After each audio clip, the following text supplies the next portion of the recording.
Bienvenidos al video de la fase de conceptualización de evaluación del aprendizaje. Esta formación ya ha sido desarrollada en otros encuentros, sin embargo, la retomaremos vista desde una óptica distinta, la situación de emergencia sanitaria que estamos viviendo, y reflexionaremos sobre cómo debemos movilizarnos y transformar nuestra práctica docente. Para iniciar con esta presentación sobre los fundamentos conceptuales de la evaluación, retomaremos la conferencia brindada por la profesora Isabel Fernández, líder del componente pedagógico del programa Todos Aprender. Bien, hablamos de evaluaciones de aprendizaje, las cuales tienen por lo menos tres propósitos, que es apoyar los procesos pedagógicos para el aprendizaje. Esto es fundamental y eso es lo que conocemos básicamente como evaluación formativa, de la que vamos a hablar más adelante. El segundo es contribuir a reportar sobre el logro individual, es decir, si la evaluación nos permite tomar decisiones a nosotros como educadores sobre los avances y también si un estudiante puede ser promovido a un nivel siguiente y brindar información pública para la toma de decisiones de política, y esto se refiere mucho más a estas evaluaciones estandarizadas como las que aplica el ICFES periódicamente para poder dar información y tomar decisiones de política. Estas evaluaciones que son para toma de decisiones de política o que son para toma de decisiones en cuanto a promoción o no de un estudiante, se conocen como evaluaciones sumativas. Entonces, aquí hay una primera pregunta, ¿qué es lo más importante en la evaluación? ¿Formativa o sumativa? ¿Cuál sirve más? ¿Cuáles son las diferencias? Y eso es lo que vamos a tratar. La evaluación formativa es aquella que nos permite saber dónde me encuentro o dónde se encuentra alguien, pero aquí me voy a referir en primera persona. ¿Dónde me encuentro? Y ese dónde me encuentro claramente es una evaluación o valoración de un proceso. Está relacionado básicamente con la identificación de una fortaleza y una debilidad. Además, si esta evaluación me permite decir dónde me encuentro, también me debe decir hacia dónde voy. Y entonces hacia dónde debo ir se refiere básicamente a un desempeño esperado. Y no estoy refiriéndome a evaluaciones externas, sino dentro del aula, dentro del día a día de nuestro quehacer como docentes. Es decir, ¿qué esperamos que nuestros estudiantes alcancen al finalizar de un periodo? Y bueno, otra pregunta importante que debemos de contestar en un proceso de evaluación formativa es ¿qué debo hacer para llegar hasta ese punto? Y eso básicamente son esas sugerencias y estrategias, y por estrategias nos referimos claramente y principalmente a las estrategias pedagógicas. Entonces, realmente la evaluación formativa, ¿qué nos permite? Verificar procesos. Pero ese proceso, ¿cómo lo verifico? Mediante seguimiento continuo de los estudiantes, es decir, es una evaluación que está en medio del proceso y que se basa en una serie de evidencias diversas que son muy ricas y abundantes. Es importante que valoremos en nuestro quehacer docente cotidiano todas esas evidencias que tenemos, o sea, los cuadernos de nuestros estudiantes, las preguntas, sus producciones, los portafolios, y además es importante porque es interactivo. ¿Por qué? Porque podemos tener la retroalimentación del profesor y algo fundamental, también sirve valorar continuamente, porque de nada me sirve evaluar constantemente, permanentemente, sino retroalimento a los estudiantes. Entonces, para citar algo de literatura, una evaluación solo es formativa cuando le dice tanto al profesor como a los estudiantes dónde ese estudiante se encuentra, hacia dónde va y qué necesita para llegar a esa meta. Eso es lo que principalmente caracteriza la evaluación formativa. Ahora vamos a ver la evaluación sumativa.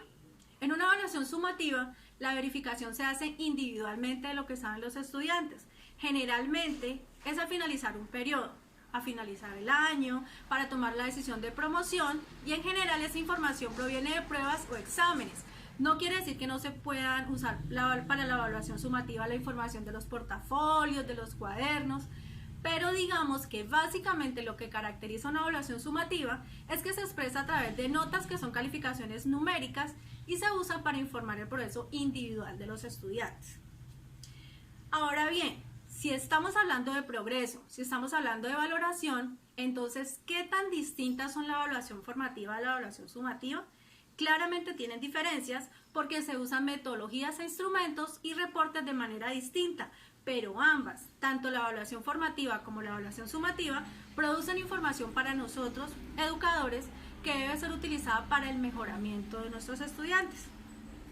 Porque claro, cuando estamos identificando fortalezas y debilidades de un estudiante, de un grupo de estudiantes, estamos haciendo un juicio, y cualquier juicio ahí sí, si se obtiene a partir de unas evidencias adecuadas, apropiadas, pertinentes, lo podemos usar para identificar estos avances y estas dificultades, es decir, Más que una evaluación formativa o sumativa, lo que es importante como mensaje es que todas las evaluaciones bien utilizadas tienen fines formativos y esa es la finalidad más importante de cualquier proceso de evaluación. Y si es así, entonces cualquiera que sea ese tipo de evaluación, el propósito siempre debe estar centrado en apoyar el proceso de aprendizaje. Por supuesto que el proceso de enseñanza, pero el proceso de aprendizaje centrado ahí en el proceso de enseñanza. Y entonces podrán preguntar cuál es mejor, cuál es peor, cuál es la una y cuál es la otra. Pues nuestra manera de ver un tipo de evaluación no es mejor o más adecuada, sino que son complementarios. Si consideramos que deben ser entendidos de una manera complementaria, tanto la evaluación formativa como la sumativa, o más bien la evaluación con un propósito formativo, y aquí lo fundamental como mensaje es que la validez de la información que tenemos de estos procesos, ya sea a través del análisis de cuadernos, de las producciones textuales y de demás actividades de nuestros estudiantes, de los trabajos en grupo, esa validez y el uso que damos a esos resultados es lo que hace que una evaluación sea pertinente y que sea útil para que podamos mejorar.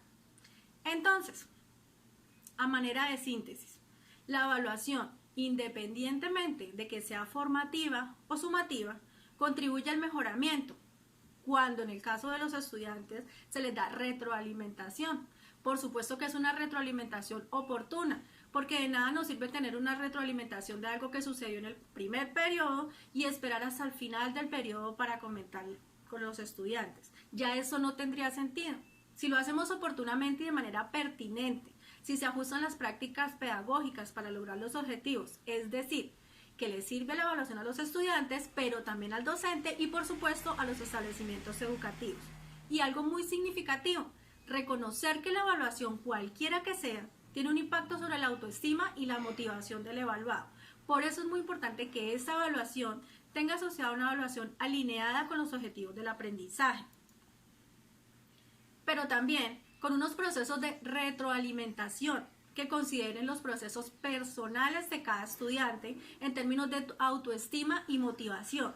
Y ya sabemos que es muy distinto cuando le decimos a alguien, oye, estás muy bien en tal o cual aspecto, sin embargo debes mejorar esto o aquello. Entonces eso es una retroalimentación asertiva, una retroalimentación que será muy útil para esa persona y seguramente tendrá una incidencia positiva y favorable en su autoestima. No así si simplemente llegamos a decir, oye, tú no sabes nada, no lo has logrado, no has aprendido nada. Eso también tendrá unas consecuencias claramente negativas y está demostrado que una autoestima negativa, una autoestima baja, tiene una incidencia muy fuerte en bajos aprendizajes. Así es que cuando también estas evaluaciones contribuyen a la mejora, cuando también ayudamos a los estudiantes a autoevaluarse y a saber cómo mejorar, es decir, aquí introducimos otro concepto, que es la evaluación, autoevaluación. Una autoevaluación nos permite trabajar y enseñar a otros a autoevaluarse de una manera permanente y también mostrando progresos.